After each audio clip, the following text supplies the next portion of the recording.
আসসালামু আলাইকুম প্রিয় দর্শক আজকের পর্বে বাচ্চাদের জন্য দারুণ মজার পুষ্টিগুণে ভরপুর দই পুডিং রেসিপি নিয়ে হাজির হয়েছি।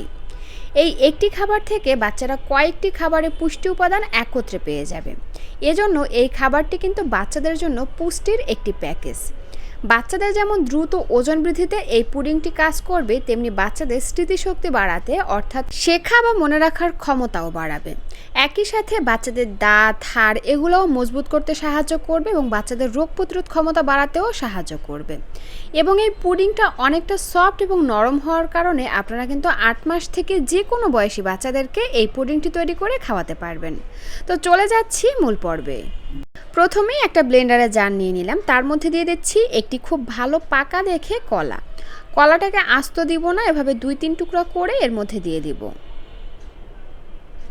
সেই সাথে দিয়ে দিচ্ছি একটি মুরগির ডিম এবং দিয়ে দিচ্ছি এখানে 100 গ্রামের মতন মিষ্টি দই। এবার ব্লেন্ডারে ঢাকনাটি লাগিয়ে আমরা এগুলোকে খুব ভালো করে ব্লেন্ড করে নিব।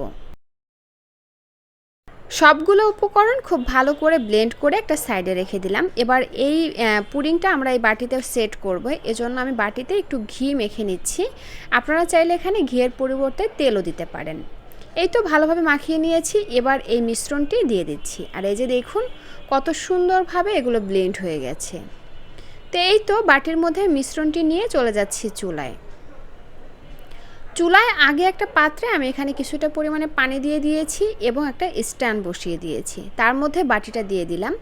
এবার ঢাকনা দিয়ে ঢেকে দিব। তারপরে এই ঢাকনার যে ছিদ্রটা রয়েছে সেটাও আমি একটা কাগজ দিয়ে ছিদ্রটা বন্ধ করে দিব।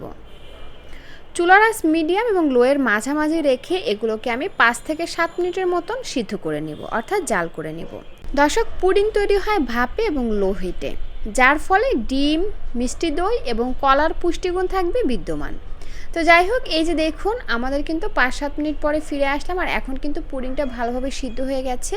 এরকম একটা কাঠির সাহায্যে আপনারা একটু চেক করে নেবেন। যদি কাঠিটা একদম শুকনো আসে তাহলে বুঝতে হবে যে পুডিংটা ভালোভাবে হয়ে গেছে, আর যদি কাঠিটা ভিজা আসে তাহলে আরও কিছুক্ষণ এটাকে সিদ্ধ করে নিতে হবে। তো এই তো ঠান্ডা হয়ে আসার পরে আমি এই বাটি থেকে অন্য একটা পাত্রে ট্রান্সফার করে নিলাম, আর এখন বাচ্চাকে খাওয়ানোর জন্য একদম রেডি। আর এই যে দেখুন কতটা সফট এবং নরম হয়েছে। এটা কিন্তু 8 মাস থেকে যে কোনো বয়সী বাচ্চারা অনায়াসে খেতে পারবে। সেই সাথে বাচ্চারা কিন্তু এক খাবারে অনেকগুলা খাবারের পুষ্টি উপাদান একত্রে পেয়ে যাবে।